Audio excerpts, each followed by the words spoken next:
राधे राधे, जय माता की भक्तों। आप सभी का स्वागत करती हूँ स्पिरिचुअल ज्ञान साधना में और आप सभी से अनुरोध करती हूँ कि स्पिरिचुअल ज्ञान साधना को सब्सक्राइब कर लीजिए और बेल आइकन को प्रेस कर दीजिए ताकि आपको नई नई वीडियोस का नोटिफिकेशन मिलता रहे। श्री कृष्णाय वासुदेवाय हरे परमात्मने प्रणतक्लेशनाशाय गोविंदाय नमो नमः। जय माता की। राधे राधे भक्तों, कैसे हैं आप सभी लोग। आशा करते हैं सभी लोग बहुत अच्छे होंगे। आज की वीडियो में हम आपको कार्तिक मास महात्म्य का 8वें अध्याय की कथा सुनाएंगे। जैसा कि हम सभी जानते हैं कि कार्तिक मास में स्नान, दान, तुलसी पूजन, लड्डू गोपाल की पूजा, शालिग्राम जी की पूजा का अत्यधिक महत्व होता है। कहा जाता है कि कार्तिक मास का नाम ही दामोदर मास रख दिया गया है। इतना पुण्य देने वाला ये पावन महीना है। इस महीने में बहुत ही सुंदर सुंदर और बहुत ही बड़े बड़े त्यौहार आते हैं। इसी महीने में भगवान विष्णु की योग निद्रा के 4 महीने पूर्ण होते हैं। समस्त पापों का नाश करने वाला, जीवन को सुख देने वाला ये पावन महीना अत्यंत महत्वपूर्ण है। शास्त्रों में, पुराणों में इसकी महिमा का बहुत अधिक बखान है। कार्तिक मास का बखान करना शब्दों में मुश्किल ही नहीं, असंभव भी है। कार्तिक का महीना अत्यंत पावन, अत्यंत पुण्य देने वाला बताया गया है। तुलसी माता की पूजा इस महीने में अवश्य करना चाहिए। तुलसी माता के समीप दीप जलाना चाहिए। यदि आप गंगा मैया के शहर में रहते हैं तो गंगा स्नान अवश्य करें। यदि नहीं तो नहाने के जल में गंगा जल डालकर स्नान करें और प्रयत्न करें कि इस महीने में आप सूर्योदय से पहले पहले स्नान कर लें।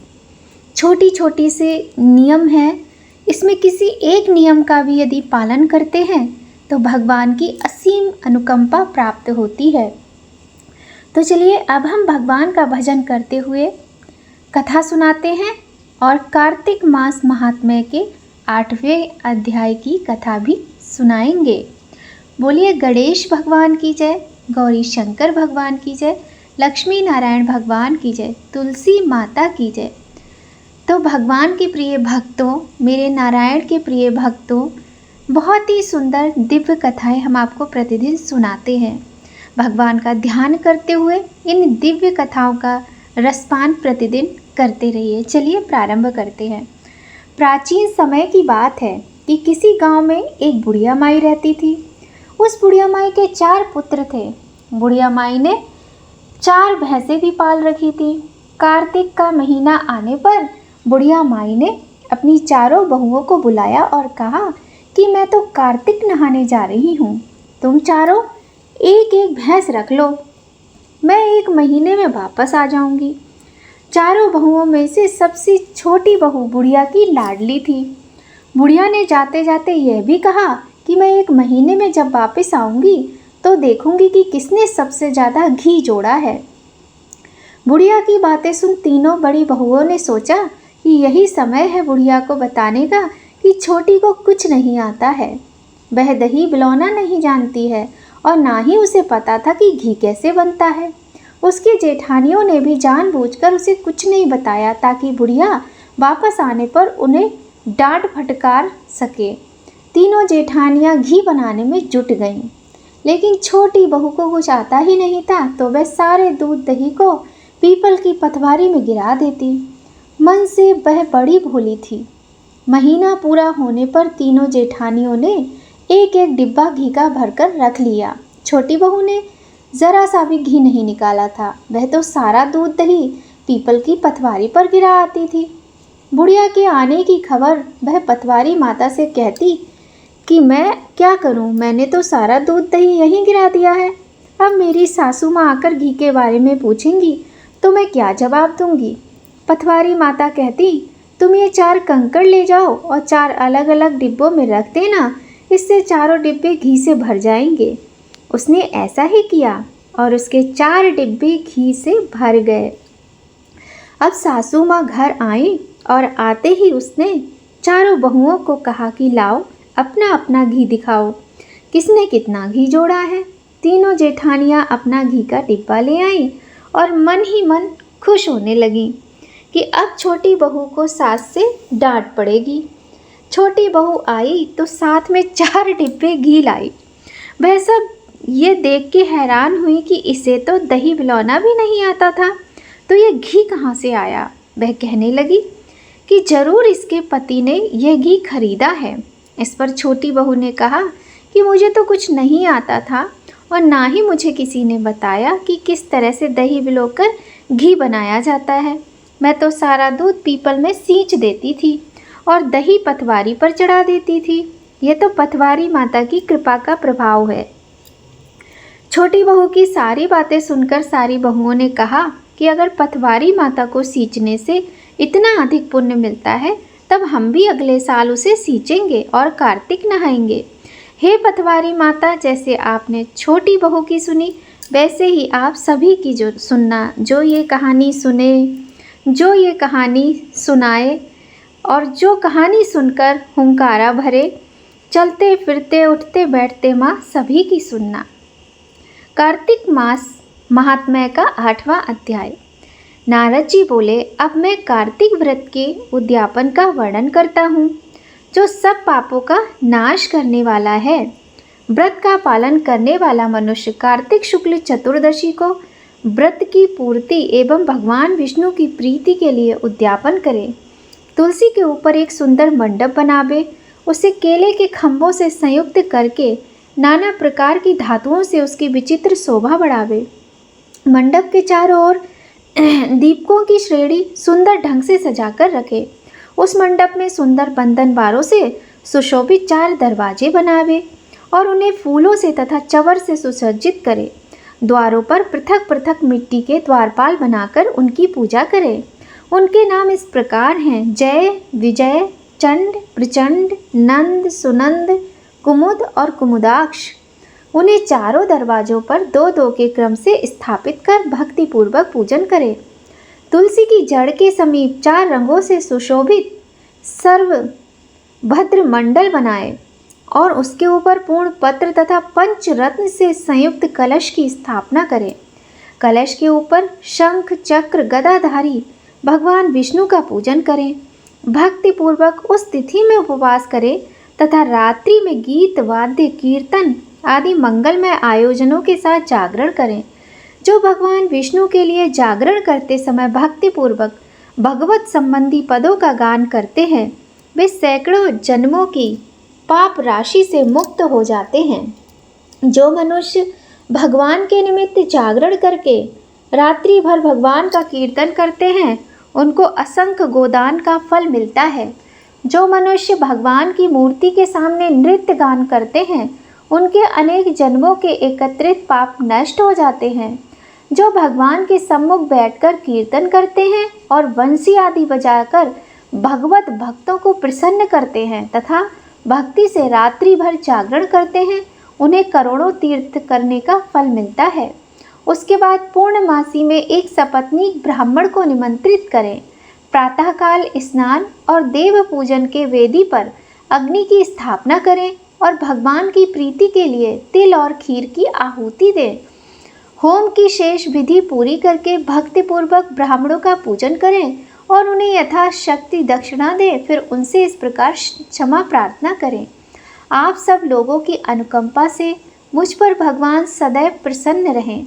इस व्रत को करने से मेरे 7 जन्मों के किए हुए पाप नष्ट हो जाएं और मेरी संतान चिरंजीवी हो। इस पूजा के द्वारा मेरी सभी मनोकामनाएं पूर्ण हो। मेरी मृत्यु के पश्चात मुझे अतिशय दुर्लभ विष्णु लोक की प्राप्ति हो। पूजा की समस्त वस्तुओं के साथ गाय भी गुरु को दान में दे दें। उसके पश्चात घर वालों और मित्रों के साथ स्वयं भोजन करें।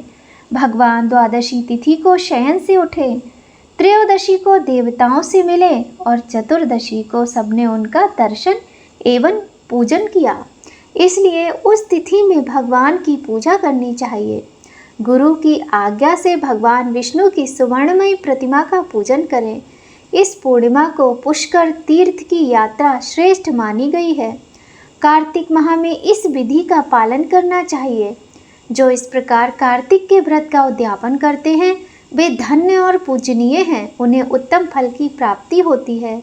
जो भगवान विष्णु की भक्ति में तत्पर हो कार्तिक में व्रत का पालन करते हैं उनके शरीर में स्थित सभी पाप तत्काल नष्ट हो जाते हैं। जो श्रद्धा पूर्वक कार्तिक के उद्यापन का महात्म्य सुनता या सुनाता है वह भगवान विष्णु का सायुज्य प्राप्त कर लेता है। श्रीमन्नारायण नारायण नारायण श्रीमन्नारायण नारायण नारायण भजमन नारायण नारायण नारायण भजमन नारायण नारायण नारायण श्रीमन्नारायण नारायण नारायण श्रीमन्नारायण नारायण नारायण। बोलो लक्ष्मी नारायण भगवान की जय। एक बार की बात है, यह एक व्यक्ति था।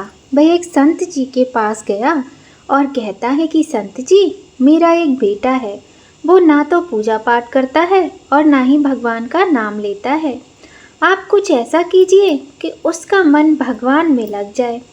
संत जी कहते हैं, ठीक है बेटा, एक दिन तू उसे मेरे पास लेकर आ जा। अगले दिन वो व्यक्ति अपने बेटे को लेकर संत के पास गया। अब संत जी उसके बेटे से कहते हैं, बेटा बोल राधे राधे। बेटा कहता है, मैं क्यों कहूँ। संत जी कहते हैं, बेटा बोल राधे राधे। वो इसी तरह से मना करता रहा और अंत तक उसने यही कहा, मैं क्यों कहूँ राधे राधे। संत जी ने कहा, जब तुम मर जाओगे और यमराज के पास जाओगे तब यमराज तुमसे पूछेंगे कि कभी भगवान का नाम लिया, कोई अच्छा काम किया, तब तुम कह देना कि मैंने जीवन में एक बार श्री राधा रानी के नाम को बोला है, बस एक बार। इतना कहकर वे चले गए। समय व्यतीत हुआ और एक दिन वो मर गया। मरने के बाद वो यमराज के पास पहुंचा। यमराज जी ने पूछा, कभी कोई अच्छा काम किया? उसने कहा, हाँ महाराज, मैंने जीवन में एक बार श्री राधा रानी के नाम को बोला है, आप उसकी महिमा बताइए। यमराज सोचने लगे, एक बार नाम की महिमा क्या होगी, इसका तो मुझे भी नहीं पता है। यमदेव बोले, चलो इंद्र के पास चलते हैं, वो ही बताएंगे। तो वो व्यक्ति बोला, मैं ऐसे नहीं जाऊंगा, पहले पालकी लेकर आओ, उसमें बैठकर जाऊंगा। यमराज जी ने सोचा ये कैसी मुसीबत है, फिर भी पालकी मंगवाई और उसे बिठाया। 4 कहार लग गए। वो बोला, यमराज जी सबसे आगे वाले कहार को हटाकर उसकी जगह आप लगो। अब यमराज जी को यह भी करना पड़ा। फिर सब मिलकर इंद्र के पास पहुँचे और बोले कि एक बार श्री राधा रानी के नाम की महिमा क्या है। इंद्र बोले, महिमा तो बहुत है, पर क्या है ये मुझे भी मालूम नहीं। बोले, चलो ब्रह्मा जी के पास चलते हैं, वो ही बताएंगे। वो व्यक्ति बोला, इंद्र जी ऐसा है, दूसरे कहार को हटाकर आप यमराज जी के साथ मेरी पालकी उठाइए। अब एक और यमराज जी पालकी उठा रहे हैं और दूसरी तरफ इंद्र लगे हुए हैं। पहुँचे ब्रह्मा जी के पास। ब्रह्मा जी ने सोचा कि कौन सा ऐसा प्राणी ब्रह्मलोक में आ रहा है जो स्वयं इंद्र और यमराज पालकी उठाकर ला रहे हैं। ब्रह्मा जी के पास जब वो पहुँचे, सभी ने पूछा कि एक बार श्री राधा रानी के नाम लेने की महिमा क्या है। ब्रह्मा जी बोले, महिमा तो बहुत है, पर वास्तविकता क्या है ये तो मुझे भी नहीं मालूम, लेकिन हाँ शिव जी को जरूर पता होगा। वो व्यक्ति बोला कि तीसरे कहार को हटाइए, उसकी जगह ब्रह्मा जी आप लग जाइए। अब क्या करते, महिमा तो जाननी थी सभी को। सभी के मन में कौतूहल था, उत्सुकता थी कि ये तो कभी किसी ने सोचा ही नहीं, इस प्रश्न का उत्तर तो जानना ही पड़ेगा। अब पालकी के एक ओर यमराज जी, दूसरी तरफ इंद्र देवता और पीछे ब्रह्मा जी, सब मिलकर भगवान शिव के पास गए और भगवान शिव से पूछा, प्रभु श्री राधा रानी के नाम की महिमा क्या है, केवल एक बार नाम लेने की महिमा आप कृपा करके बताइए। भगवान शिव बोले कि भाई मुझे भी नहीं पता, लेकिन भगवान विष्णु को तो पता ही होगा। वो व्यक्ति शिवजी से बोला, महादेव आप भी हमारी पालकी उठाओ, नहीं तो हम नहीं जा रहे। अब शिवजी ने सोचा कि राधा नाम की महिमा तो हमें भी जाननी है। सो उन्होंने ब्रह्मा, शिवजी, यमराज जी और इंद्र चारों देवताओं ने उस व्यक्ति की पालकी उठाने लगे और विष्णु जी के लोक पहुँचे। अब विष्णु जी से पूछा कि एक बार श्री राधा रानी के नाम लेने की क्या महिमा है। विष्णु जी बोले, अरे भाई, जिसकी पालकी को स्वयं मृत्यु का राजा यमराज, स्वर्ग का राजा इंद्र, ब्रह्मलोक के राजा ब्रह्मा और साक्षात महादेव उठाकर ला रहे हों, इससे बड़ी महिमा क्या होगी। जब सिर्फ एक बार श्री राधा रानी नाम लेने के कारण आपने इसको पालकी में उठा ही लिया है, तो अब ये मेरी गोद में बैठने का अधिकारी हो गया है। बोलो राधे राधे। भगवान श्री कृष्ण ने स्वयं कहा कि जो केवल राधा रा बोलते हैं तो मैं सब काम छोड़कर खड़ा हो जाता हूँ, और जैसे ही कोई धा शब्द का उच्चारण करता है तो मैं उसकी ओर दौड़ लगाकर उसे अपनी गोद में भर लेता हूँ। बोलिए प्रेम से सभी लोग राधे राधे, जय श्री राधा कृष्ण। तो ये थी बहुत ही सुंदर सी एक कथा। एक बार राधे राधे, एक बार श्री राधा नाम लेने की महिमा। कथा आपको कैसी लगी बताइएगा ज़रूर कमेंट करके। अगर आपको आज की ये सुंदर सी वीडियो जो कि भक्ति से परिपूर्ण है अच्छी लगी हो तो वीडियो को लाइक करें, और यदि चैनल पर पहली बार आए हैं तो चैनल को सब्सक्राइब करें। हम ऐसे ही सुंदर सुंदर भक्ति रस से परिपूर्ण दिव्य कथाओं का आनंद लेते रहेंगे, और हमारे साथ में सारे भक्तगण भी लेंगे। भगवान की महिमा अपरंपार है, और कार्तिक का महीना क्या बोला जाए कार्तिक के महीने के विषय में। इसमें तो भगवत प्राप्ति के सारे साधन सुलभ होते हैं। तो जिस प्रकार से आप राह चुन लीजिए कोई भी एक भगवत प्राप्ति की। तो आज की वीडियो में बस इतना ही। यहीं पर आज की सुंदर वीडियो का एंड करते हैं। मिलते हैं आपसे बहुत जल्द नई कहानी, नई कथा, नए अध्याय के साथ, नई जानकारी में। तब तक सभी लोग खूब खुश रहिए, प्रसन्न रहिए, स्वस्थ रहिए। भगवान विष्णु की, माता लक्ष्मी की और राधा रानी की कृपा उनके सभी भक्तों पर सदा बनी रहे। सभी का कल्याण हो, हमारा भी और आपका भी। जय माता की। राधे राधे।